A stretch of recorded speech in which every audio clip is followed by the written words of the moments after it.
আমার মনে যে সমস্ত অবাঞ্ছিত ব্যক্তি, অবাঞ্ছিত বস্তু, অবাঞ্ছিত সবকিছু অধিকার করে আছে, সেটাকে সংস্কার করো।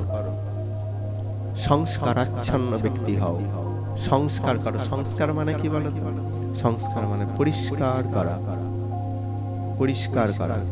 মাঠের মধ্যে জমিটা অনেকদিন পড়েছিল, কি গজাবে? আপেল গাছ, আম গাছ, কি গজাবে? ঘাসই বা আগাছাই জন্মাবে। তো সেখান থেকে তুমি কি করবে? তোমার তো প্রয়োজন চাষবাস করার, সেই জন্য সবার প্রথমে তুমি কি করবে? অবাঞ্ছিত যে গাছপালাগুলো, সেগুলোকে, ঘাসগুলোকে সরাতে থাকবে। ঠিক সেরকম আমার হৃদয়কে দখল করেছে ওই ব্যক্তিটা, আমার হৃদয়কে দখল করে রেখেছে এই বস্তুটা, আমার হৃদয়কে দখল করে রেখেছে ওই যারা জাগতিক কামনা, বাসনা ইত্যাদি। সাফ করো, সাফ করো আস্তে আস্তে। এটাকেই বলা হচ্ছে সংস্কার। যে যতই সংস্কার করতে পারে, পরবর্তী জীবনটা তার ততটা সুন্দর হয়, ততটা সুন্দর হয়। সংস্কার করা। যারা আমাদের হৃদয়ে আছে, হৃদয়ের সর্বোচ্চ পর্যায়ে রেখেছি, কেন আছে? প্রত্যেকটা মুহূর্তে নিজেকে বোঝাও সে এসেছে কারণ দুঃখ দিয়ে যাবে বলে।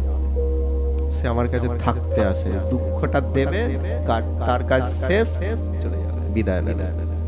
তাহলে আমরা তো কেউ দুঃখ চাই না, কেউ চাই না দুঃখ। তাহলে কেন তাকে আমরা পুষে রাখবো সেখানে?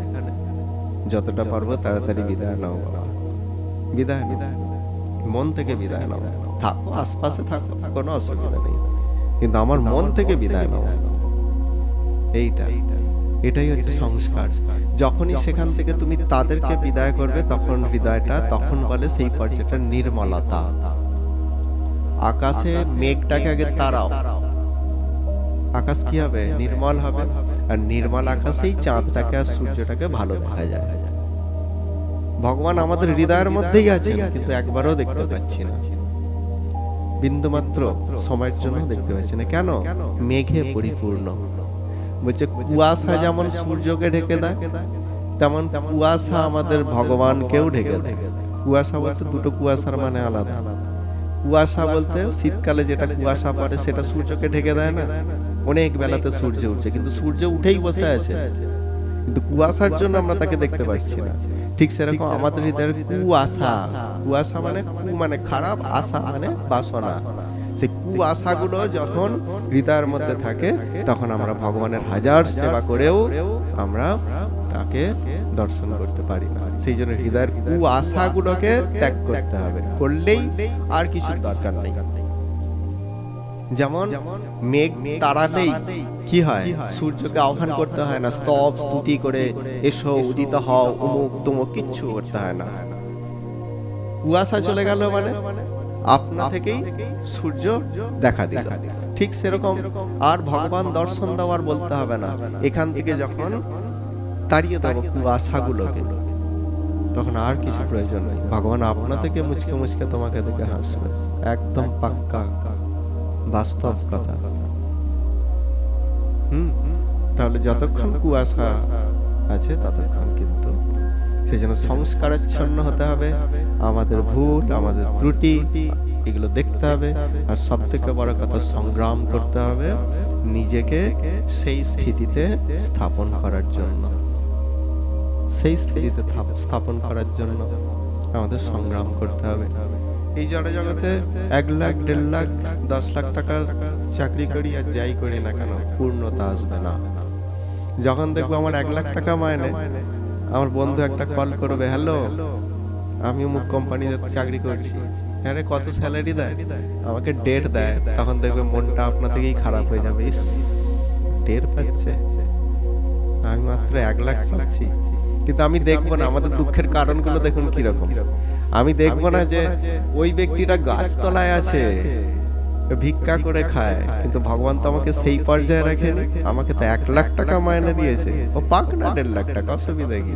এটা দেখি না, এটা দেখি না। সেই জন্য আমরা দুঃখী হয়ে যাই। কেন? আমার থেকে 50,000 টাকা বেশি পাচ্ছে, বলতে নাই পারি, মনের মধ্যে একটা বিশাল একটা কষ্ট হবে, বিশাল কষ্ট। এই কষ্ট বলার মতো নয়। এইরকম হবে। তো প্রয়োজন নেই ওগুলো। যে 1.5 লাখ টাকা মাইনে পাচ্ছে সেও যেমন সেই যখন শ্মশানে যাবে তখন শ্মশানের লোক বলবে হ্যাঁ রে একটা মরা এসেছে পুড়িয়ে দে তো। আর যে 1 লাখ টাকা পায় তাকেও বলবে সেই যখন শ্মশানে যাবে এই একটা মরা এসেছে তো পুড়িয়ে দে। আবার যখন যে 5,000 10,000 টাকা মাইনে হয় বা কোনো রকমের জীবন কাটায় সেরকম মানুষ যখন যাবে তখনও সেই শ্মশানের লোকেরা বলে এই একটা মরা এসেছে দে তাড়াতাড়ি চুল্লিতে দিয়ে দে। এই একই কথা বলবে তিনজনের ক্ষেত্রে। তিনজনের ক্ষেত্রে একই কথা বলবে। কেউ বলবে না যে হ্যাঁ রে সেই ব্যক্তিটা মহাত্মা যিনি 1.5 লাখ টাকা মাইনে পেয়েছিলেন, তার মৃতদেহ এসেছে, নাও তাকে সোনার গয়না অলংকার পরে চিতায় তোলো। কেউ বলবে না, কেউ বলবে না। সুতরাং 1.5 লাখ টাকা মাইনে পাওয়া ব্যক্তিও যা আর আমিও তাই এক। কিন্তু কখন আমি আলাদা হব? যখন আমি ঈশ্বর ভজন করব, ঈশ্বরের শরণাপন্ন হব, একমাত্র তখনই আমি সবার থেকে আলাদা, আর বাকি ক্ষেত্রে নয়। সেই জন্য ঈশ্বর ভজন এটাই হচ্ছে সার কথা, এর বাইরে আর কিছু নাই।